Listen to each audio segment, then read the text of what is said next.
Yeah. Oh, gotta say, so much fun out here.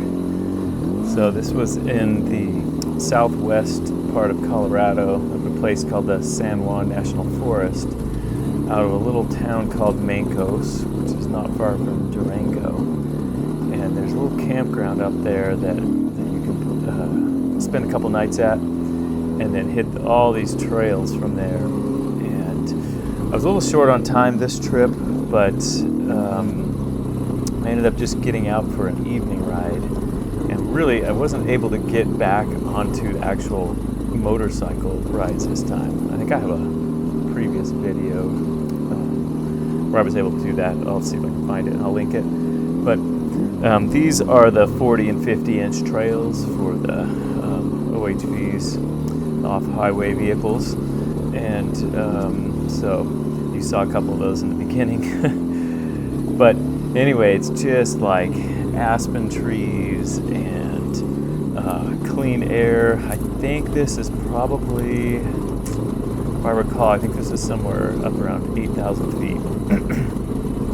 It's up pretty high, but perfect weather in early July, and not too crowded out there on the trails. A few people here and there. Again, this was an evening ride as sun was setting, so I didn't go as far or kind of off the beaten path, but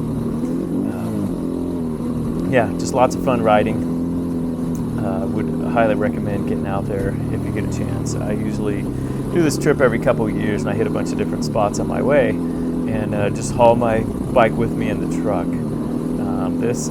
I'm riding the KTM 500 EXC, so it is street legal, which is kind of nice. I can bump around to a lot of different places on and off the street to kind of get where I'm going. So as long as I have kind of a home base, I'll just take off from there. This bike is 2016, and it has been a phenomenal bike. I had one issue with the fuel pump.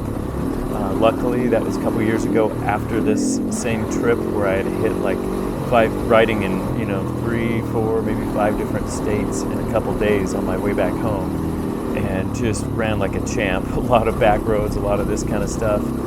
And got home 2 days later, went to ride it down the street, and it just would not stay started. Kept choking out and wouldn't idle, and had to kind of limp it back home and take the street bike out. So anyway, I found out later that Takomoto makes a great fuel pump replacement. Unfortunately, I found that out afterwards. So I had the original stock fuel pump replaced, and we'll see how it does. But so it lasted 8-9 years, and that's the only issue this bike's ever had. This thing is just cranks it out. So highly recommend.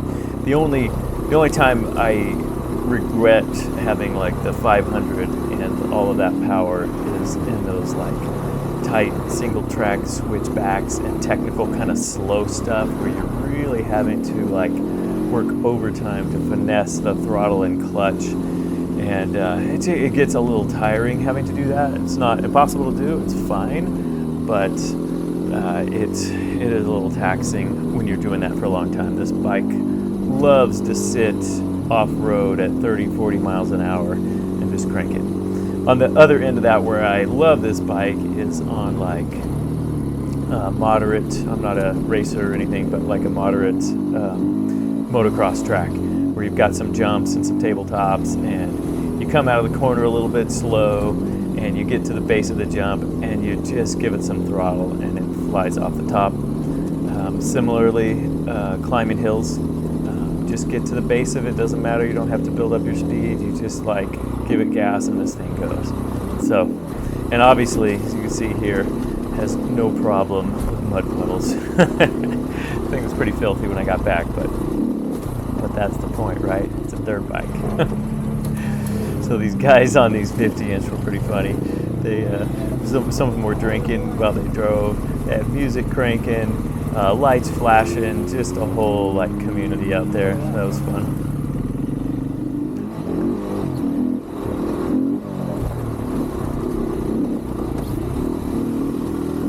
So one thing I'll talk about here, you can kind of see it. I've got my kind of lightweight jacket on. It's got some elbow pads in it. I took the back pad out because underneath that I'm wearing an airbag vest. And it's something I just got this last year. I ended up getting the Tech Air Plasma 5. And I got it for a couple reasons. I'm riding a Duke 890R most days during the year. Living in California, there's a lot of days I can ride. And I ride in the Bay Area, so traffic and merges are a little bit crazy.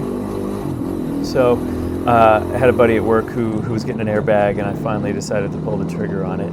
But what I like about the Tech Air 5 Plasma is that there's no subscription. I think it can deploy 6 times before you have to send it in for them to kind of scope out, make sure everything's good.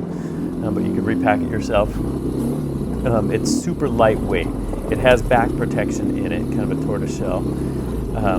And when that thing is on, you barely even notice it. The downside of that is that you have to wear something over it for abrasion protection, because it doesn't have any built-in abrasion protection. Most of the time on the dirt bike, that's not an issue, because I'll wear like a chest back protector, just kind of a slip over, and that works well for that purpose. In this particular instance, it was a little cool that evening, so I just put the jacket on over it. Haven't had an issue with that part of it. It's got 3 modes. It's got street, track, and then dirt. So, and it's got an app which will track your rides, which is kind of cool. Especially if you're on stuff like this where you're just kind of pounding the back edges of the forest. You don't really know where you're going. There's some turnoffs, left, rights, here and that. Maybe you're not paying that close of attention. If you need to, you can always pull up the app and backtrack on your route there. So anyway, hoping to not deploy it, but it seems like about once a season I take a spill from, you just see this stuff. You don't know what's around the next corner. There's always rocky dirt soil. It may be really planted, and then you come around to some really soft dust or something like that. So yeah, last year I had a spill. Not really a big deal, just kind of coming down a hill, around a corner, front tire washed out, knee kind of compressed into my chest. And man, it's taken like all year to kind of get that back up to speed. So I decided the airbag vest might be a good investment with that kind of thing, especially because I can swap between the street and dirt bike with it. Most of my dirt bike riding ends up being in summer when I have a little more time, maybe a little in spring or fall. But my street bike riding is, I don't know, like off and on through the whole year, just depending on weather. Some years are a little wet, but definitely if you ride in different conditions like that, street, dirt, and maybe you're out there like me, like a lot of dirt bike riders, you're kind of riding alone, just whenever you get a chance to pop out there, just to that extra level of safety. So yeah.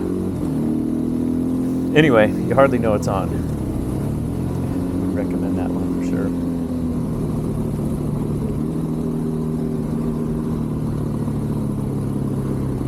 I think that's about it for today. Hope you guys are riding this summer, getting out there, spinning your wheels, getting dirty, getting some adrenaline boost, and just clearing your mind, because that's what I like to do. All right. I'll wrap this up as I pull into camp here.